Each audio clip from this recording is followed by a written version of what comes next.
Hola de nuevo, queridas amigas, queridos amigos, bienvenidos a un nuevo capítulo de Ojalá lo hubiera sabido antes. En el episodio de hoy vamos a hablar sobre el sentido de la vida y la pregunta para comenzar nuestra conversación con nuestro querido maestro y amigo Antoni Bolinches, bienvenido de nuevo.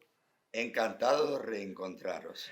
Os recomendamos que busquéis en Google Antoni Bolinches, toda su obra, todos sus libros maravillosos. Me dais sentido a la vida. Y tú nos la das a nosotros. Desde la felicidad personal, la autoestima, sexualidad, aborda el maestro Antoni Bolinches una diversidad de cuestiones con una profundidad y con una amenidad absolutamente extraordinaria. Y nuestro queridísimo también amigo y maestro Francesc Miralles. ¿Qué tal, querido Francesc? Un placer muy grande estar con vosotros. Eso me da mucho propósito y le da mucho sentido al día de hoy y a esta semana que normalmente podemos compartir con tantas amigas y amigos. Y os invitamos a que leáis los libros de Francesc, que en su propio nombre o en coautoría con otros autores, en este caso tengo el placer de ser coautor de mi querido Francesc, o también bajo seudónimo, ha escrito más de 100 libros, una delicia de persona y de autor. Y hoy, precisamente, el tema que nos convoca y que nos une tiene que ver con el título del libro bestseller de Francesc Miralles y Héctor García, Ikigai, el sentido de la vida. ¿Tiene sentido la vida, Francesc? A ver, los existencialistas franceses decían que la vida no tiene sentido, pero que nosotros se la podemos dar. Y yo creo que eso es muy bonito verlo desde este punto de vista, porque en esos momentos que todo el mundo pasa en alguna etapa de su vida, que crees que estás cruzando el desierto, te va a corresponder a ti encontrar un nuevo sentido. El sentido no te vendrá a buscar al sofá de casa. Y para encontrar el sentido, yo creo que es lo que vamos a hablar hoy, qué herramientas tenemos. Yo puedo aportar también unas cuantas. Lo primero que se necesita es querer encontrarlo, que es lo que decía Viktor Frankl. Si tú no sabes cuál es tu propósito en la vida, tu propósito primero debe ser buscar tu propósito. Eso ya es un propósito. Y por lo tanto recomendamos ya un primer libro. Sabéis que nos gusta compartir eso que nos llevó a pensar, ojalá lo hubiera sabido antes. Viktor Frankl, El hombre en busca de sentido, su obra maestra, editorial Herder, una maravilla de libro, duro, pero muy revelador. Viktor Frankl tiene otros libros como también Elizabeth Lucas, os los recomendamos todos ellos. Antoni Bolinches, tú también has reflexionado mucho sobre el sentido vital. La vida tiene sentido precisamente porque la vida tiene final. Este es uno de mis aforismos, de mis mejores pensamientos. Hay personas que dicen que hay que vivir eternamente. Vivir eternamente no sería vida. La vida es porque nace, se reproduce, envejece y muere. Y precisamente porque la vida tiene final, le hemos de encontrar un sentido a la vida. Sintonizo con Francesc y con Víctor Frank. Evidentemente, si no la tiene, la has de encontrar. Y a veces, precisamente, tomar conciencia que para ti estás en un momento de desorientación existencial, falto de alicientes o de proyecto vital, eso te ha de inducir a una autorreflexión y todos le podemos encontrar sentido a la vida. Y ahora volvemos al gran problema. ¿Soy optimista o soy pesimista? Razonamiento pesimista. La vida es una mierda porque la vida tiene final, ¿para qué vivir? Actitud positiva, por tanto, razonamiento optimista. No sé si la vida tiene sentido, porque tiene final, pero mientras no llego al final, yo tengo un camino. Yo puedo andar por ese camino precisamente sabiendo que voy en una determinada dirección, porque como decía en uno de los programas anteriores, si yo sé hacia dónde voy, ando con mayor convencimiento, con mayor disposición, con mayor ánimo, porque no solo disfruto de la posada, sino que disfruto del camino. Por tanto, para las personas positivas, para las personas optimistas, precisamente porque la vida es una gran incógnita, siempre podemos encontrar el reto de ver si despejamos la incógnita. El podcast anterior, en el programa anterior, citábamos a Nietzsche y hoy lo volveremos a citar en una misma frase que comparten este filósofo alemán con Viktor Frankl. Quien tiene un porqué vivir encontrará siempre un cómo. Quien tiene un por qué vivir, encontrará siempre un cómo. Y Francesc Miralles, para validar esta hipótesis y otras sobre el sentido de la vida, junto con su amigo Héctor García, hicieron una investigación en Japón, en la isla de Okinawa, en un lugar donde la esperanza de vida es la mayor del mundo, y descubrieron una serie de circunstancias muy reveladoras que les llevaron a compartir su libro Ikigai con millones de ejemplares vendidos y más de 60 idiomas traducidos. Francesc, ¿nos podrías sintetizar qué aprendisteis? Aprendimos de ellos, para empezar, es un pueblo, Ogimi, que tiene Porque además 2.700 National habitantes. Geographic os acompañó Luego incluso. volvimos con National Geographic. Los que tienen Movistar Plus pueden ver el documental que se llama Longevidad, la ciencia de la vida. Es una mezcla de científicos españoles que trabajan con los telómeros y todo esto, pero también hay una parte muy bonita en la que regresamos a Okinawa y entregamos el libro de Ikigai a estos centenarios. Lo que aprendimos de ellos es que la felicidad y el sentido de la vida no tiene edad. A veces hay la idea equivocada de que los jóvenes tienen que labrarse un sentido y que los viejos tienen que descansar. Y ahí vimos que nada de eso. Una persona... ¿Cuántas falsas creencias? Sí, cuántas ¿verdad? falsas creencias. El secreto de esta gente para tener un Ikigai, para tener un propósito vital, es no retirarse jamás de aquello que les gusta. O sea, si a ti te gusta el huerto, morir con la azada en la mano. Si a ti te gusta cantar, morir en el Y escenario. recolectando cerezas Sí, y alcachofas. exacto, hasta el último día, porque ellos opinan que si dejas de hacer aquello que te da sentido, ya estás en la antesala de la muerte. Por lo tanto, adaptándote a las diferentes capacidades que tiene una persona y su cuerpo a lo largo de la vida, pues aunque sea con limitaciones, hasta el último suspiro, haz aquello que te gusta y haz aquello que hace bien a los demás y tendrás siempre tu propósito vital. ¿Qué edades tenían las personas con las que hablasteis? La última vez que estuvimos, que fue con National Geographic, fuimos a casa de un señor de 108 años que nos recibió en el jardín regando los árboles, nos entregó fruta, nos contó chistes y nos enseñó unas fotos del último paseo que había dado con su moto, con 100 años, que su hijo, con quien vive, que es un jovencito de 83 años, le dijo: papá, enseña el diploma que te ha mandado el gobierno japonés, porque en Japón cuando cumple 100 años te da un diploma al Estado. Muéstralo en el pueblo con la moto, pero yo luego la guardo, que tu vista ya no es la de antes y vas a matar a alguien. Entonces, este hombre estaba totalmente activo, tenía bastante sordera, pero entraba, salía de la casa, cuidaba del jardín, o sea, seguía haciendo aquello que le apasionaba y eso le daba un sentido. Qué maravilla. Antes, a micrófono cerrado, Tony nos comentaba que estaba viviendo el momento en su madurez de mayor expresión, Sí. de mayor actividad. Sí. Eres muy querido por muchísimas personas y eres maestro de muchos. Tony, ¿el mantenernos activos da sentido a la vida? Para mí, indudablemente. Pero es cierto que cada uno puede encontrar su sentido. En ese sentido, por eso creo que lo que decía Francés es importantísimo. Tener muchos maestros nos abre muchos caminos. Y nadie sabe tanto como todos juntos. Cada uno puede encontrar su camino y cuantos más caminos tenga, más libre se siente para elegir el camino. Pero si se escucha a sí mismo, entonces empieza a andar por aquel camino que considera que es el adecuado para él, sin prejuicio que en cada camino hay derivaciones y a partir de ahí se pueden generar nuevos senderos. Pero lo que decía antes, que cada vez que os escucho ilumináis un pensamiento que me permite una reflexión, es cuando Francés ha dicho que la felicidad no tiene edad. Esa idea es potentísima, pero a la vez, precisamente, la he asociado con uno de mis aforismos, de mis mejores pensamientos, donde digo, la felicidad no tiene edad, pero las personas sí.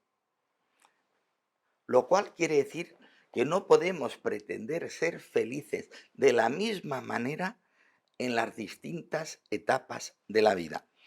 Hace poco me reuní con unos amigos de cuando yo tenía 20 años, por tanto hace 55 años atrás, y cada uno estaba hablando. Y después de estar hablando durante una hora, más o menos, y yo les dije: ¿os dais cuenta de lo que hemos estado hablando?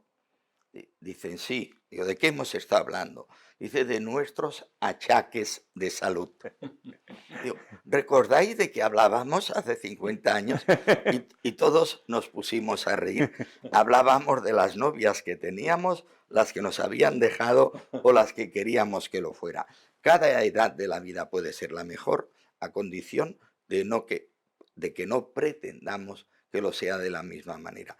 Ahora, alicientes vitales, que es lo que han encontrado los japoneses, y todos en ese sentido podemos tener un japonés dentro. Podemos encontrar nuestros alicientes vitales.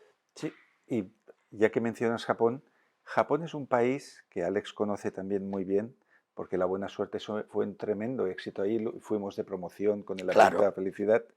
Es un país muy de servicio a los demás, donde el sentido de la vida está en lo comunitario. Y recordemos lo que pasó en Fukushima con el accidente nuclear y el tsunami, donde trabajadores que ya estaban jubilados de la planta nuclear dijeron: dejadnos ir a nosotros a enterrar el núcleo, porque a nosotros nos queda poca vida y a los jóvenes tienen un futuro por delante. Entonces sacrificaron un posible futuro, acortaron su vida por dar ese servicio. Eso es una lección de vida tan grande, solo de personas maduras, y del altruismo óptimo. Porque muchas personas anteponen o incluso contraponen el altruismo con el egoísmo. Mi teoría es la contraria. Es que el altruismo es la máxima expresión del egoísmo positivo. ¿Y cuál es la máxima expresión del egoísmo positivo? Procurar el bien de la comunidad. Esa actitud indicó que eran óptimamente maduros, que es lo que puede permitir que seamos óptimamente altruistas. Solo las personas maduras pueden ejercer realmente el altruismo con máxima expresión del egoísmo positivo. Aquel egoísmo que no va en beneficio de la persona, sino de las personas, de la humanidad. Por eso Oscar Wilde decía que el egoísmo verdaderamente inteligente consiste en procurar que los demás estén muy bien para poder estar nosotros algo mejor. Y en ese sentido, y hablando de alicientes vitales, Viktor Frankl, cuando terminó el holocausto nazi y fueron liberados los presos de Auschwitz, él volvió a su Viena natal y comenzó a hacer terapia incluso con personas que no tenían recursos y a las cuales les había sido arrebatado todo, el hogar, el negocio, todo. No tenían incluso familia viva y le iban a ver y él les atendía. Y él les hacía una pregunta terriblemente dura. Dice: con todo lo que usted ha pasado, con todas las desgracias que ha pasado, que por cierto en otro episodio hablaremos de resiliencia, la pregunta que les hacía era: ¿y usted por qué no se ha suicidado? Pero no lo hacía como una invitación, sino para encontrar esos alicientes vitales. Y los alicientes vitales podían ser: porque me encontré un cachorro o un gato y lo estoy cuidando, porque quiero aprender a leer y a escribir, porque quiero visitar el pueblo en el que nacieron mis abuelos y no lo he visitado, porque quiero reconstruir esta ciudad, porque me queda un buen amigo, que ya está mayor y me necesita, porque sé que un primo mío, una prima mía ha sobrevivido en Alemania y quiero encontrarlo, no sé dónde está, pero me llegaron noticias de que lo vieron paseando por tal lugar. Y Frankl concluye: lo que da sentido a la vida es el amor a algo, es decir, crear, o el amor a alguien, es decir, entregarnos. Y el sentido de la vida probablemente esté ahí, cada cual encontrará el suyo, decía Frankl. Por mucho que te quieran, nadie te va a dar el sentido de tu vida. Ni tu madre, ni tu pareja, ni tus hijos, nadie te puede susurrar al oído. El sentido de la vida es encontrarlo por ti mismo. Exacto. Y una vez lo hayas encontrado, consagrarte a él. Y para acabar, 9 tips breves, muy breves. ¿Cómo podemos encontrar el sentido de la vida? Una primera idea. Para empezar, dando tiempo, espacios de reflexión para salir de la rueda de las urgencias y poder repensar nuestra vida y decir: bueno, no sé si me queda un año de vida, no sé si me quedan 30, no sé si me quedan 10, nadie lo sabe, pero ¿qué quiero hacer con el resto de mi vida? ¿Qué quiero hacer? Y eso sería la primera pregunta que va a disparar una exploración interior que nos puede llevar a tomar las decisiones correctas. Excelente. Tony, segunda Mira, idea. pues ya que habéis hablado de Viktor Frankl, una anécdota que no sé si es cierta, tenemos que preguntarle a Francés para que lo ratifique si es así o no. Francés, ¿es cierto la anécdota que cuentan de Víctor Frank, que él en un determinado momento, después de haber superado el estar en los campos de exterminio nazi, dijo que parte de su capacidad de sobrevivir era que el libro que había escrito antes y que siguió escribiendo como pudo durante los años de cautiverio, su aliciente vital, lo que le conservó la capacidad de no autodestruirse, fue que aquel libro se publicara. ¿Es cierto? Sí, porque él cuando entró en los campos de concentración tenía ya un primer manuscrito Exacto. y se lo Exactamente. quitaron. Se lo arrebataron. Entonces, en esos meses terribles que pasó en distintos campos de concentración, él tenía el libro en la mente, entonces cuando encontraba un trocito de tela, un trocito de papel, él escribía unas notas y lo iba cosiendo dentro de su abrigo, con lo cual salió con un abrigo lleno de pedacitos del futuro libro que luego lo transcribió y lo publicó con gran éxito, sobre todo en Estados Unidos, que por Vaya eso metáfora. lo conocemos. Vaya metáfora. Vaya metáfora. Un Sí. abrigo lleno de papeles. Exacto. De en los pedacitos que de re- sentido. sí, De sí, pedacitos de sentido. Y es muy sí. interesante lo que ha dicho Alex, que Víctor Frankl era muy famoso en vida y le ofrecieron trabajos en Estados Unidos. Él nunca se quiso ir del lugar donde había sucedido la tragedia. Y de hecho defendía a los austríacos y defendía a los alemanes diciendo el mal no tiene nacionalidad, el Cierto. mal lo puede realizar todo el mundo porque es una decisión y una responsabilidad personal. Curiosamente que dices que el mal no tiene nacionalidad, es cierto, pero por desgracia en muchas ocasiones se utiliza la nacionalidad para justificar el mal. Este sería otro gran Otro tema. reflexión. Vamos a tomarlo en otro programa. Como humanista, es decir, nosotros compartimos un principio. La importancia es la persona y la pertenencia a la raza humana. Todo lo demás son círculos concéntricos que deberían complementar y no contraponer blancos contra negros, cristianos contra musulmanes o de una nacionalidad contra la otra. Un profesor mío, ya fallecido, Alberto Miralles, tenía una frase genial en la que decía que todas las guerras son civiles, porque todas las guerras son de hermanos contra hermanos. Y por eso Frankl en su libro habla de que no hay razas, hay seres humanos decentes e indecentes, y ambos conviven en cualquier segmentación que hagamos. Tercera idea. Hemos visto ya dos ideas. Tercera idea para el sentido de la vida. ¿Qué es lo que amas? Víctor Frankl salió de su campo de exterminio con retazos de ropa y papel, apuntando ideas para crear un libro, reflexionando sobre el sentido de la vida. Y esa recopilación, incluso jugándose su propia vida, porque si le encontraban con esos retazos seguramente lo hubieran fusilado, le dio fuerza. ¿Qué es lo que amas? ¿Cuáles son tus pequeños y tus grandes amores? Tenerlos en cuenta, cultivarlos, te hará amar la vida. Vamos a por ideas muy simples para cumplir el tiempo. Vamos con la cuarta, que aquí nos iríamos al maestro Sir Ken Robinson, que escribió su libro del elemento. La cuarta idea para encontrar tu propósito en la vida es ¿cuál es mi elemento? ¿Dónde me siento fuerte? ¿Dónde me siento capacitado para hacer mi mejor labor? Entonces, descubrir cuál es tu elemento sería saber en qué actividades, en qué facetas humanas tú puedes brillar más. Sí, abundando en lo que dice Francés, todos servimos más para unas cosas que para otras. Eso tiene un riesgo, y es que si tenemos éxito en una capacidad subsidiaria, quizá nunca activemos la esencial. Por eso hay personas que toman grandes decisiones en lo que yo he definido como la década prodigiosa, entre los 40 y los 50 años.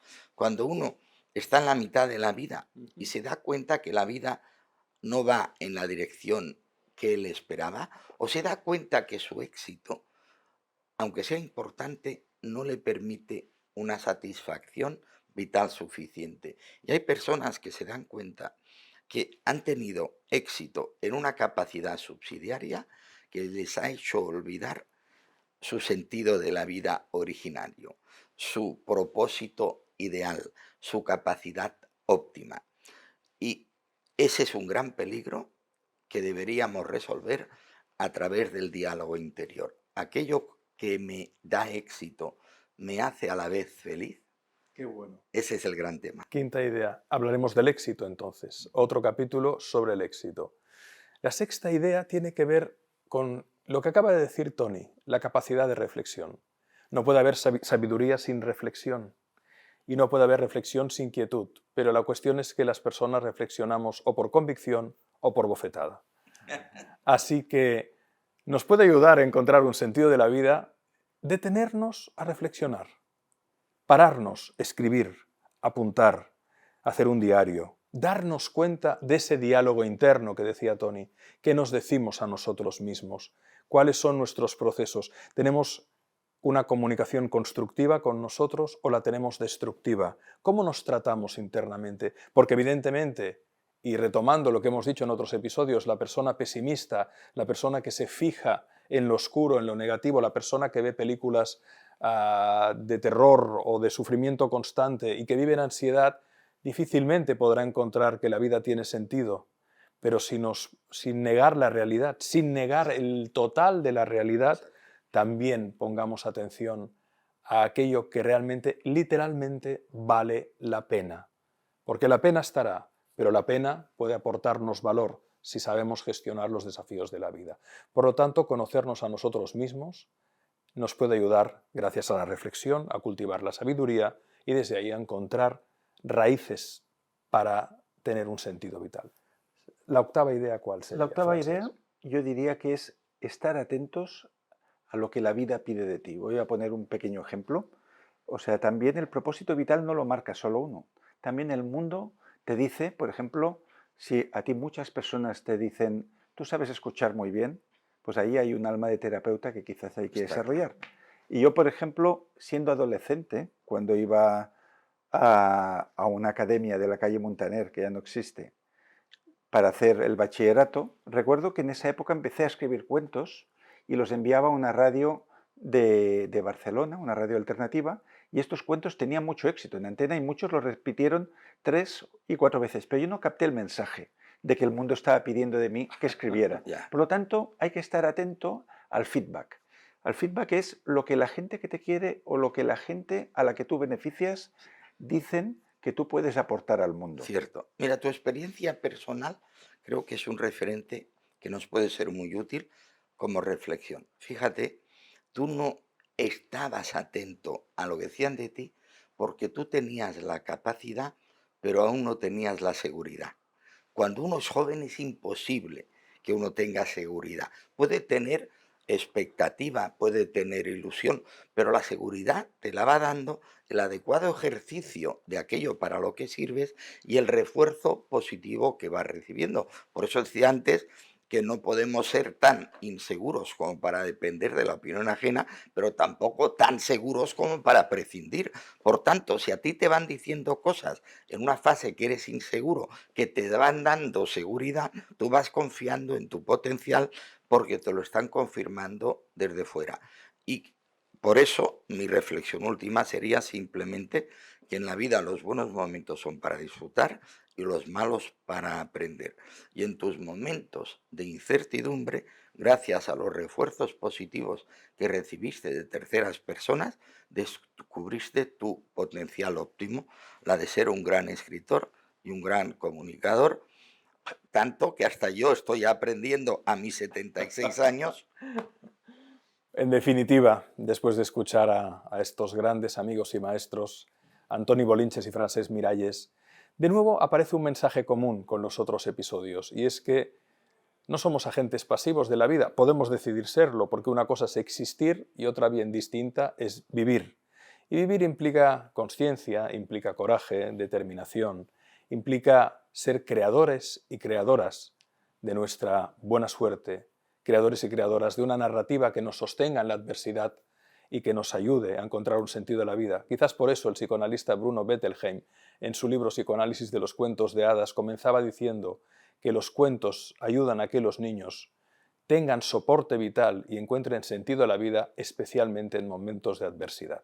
Y queremos que este espacio sea como una especie de cuento, un relato que os acompañe semana a semana para poder reflexionar y para poder generar espacios, pellizcos de esa reflexión necesaria que nos puede abrir las puertas a ver claro, a vivir con sabiduría, con alegría y con gratitud. Ojalá lo hubiera sabido antes, aquí estamos para eso. Y si queréis, nos podemos seguir encontrando en la Escuela Humanista, donde podéis encontrar la referencia tanto en el vídeo como en la despedida de este espacio. Gracias por estar aquí, queridas amigas y amigos. Gracias por vuestro feedback y, sobre todo, seguidnos diciendo de qué queréis que hablemos en los siguientes programas. Estamos aquí para serviros y es un placer poder encontrarnos contigo cada semana. Toni, Francesc, amigas y amigos, seguimos.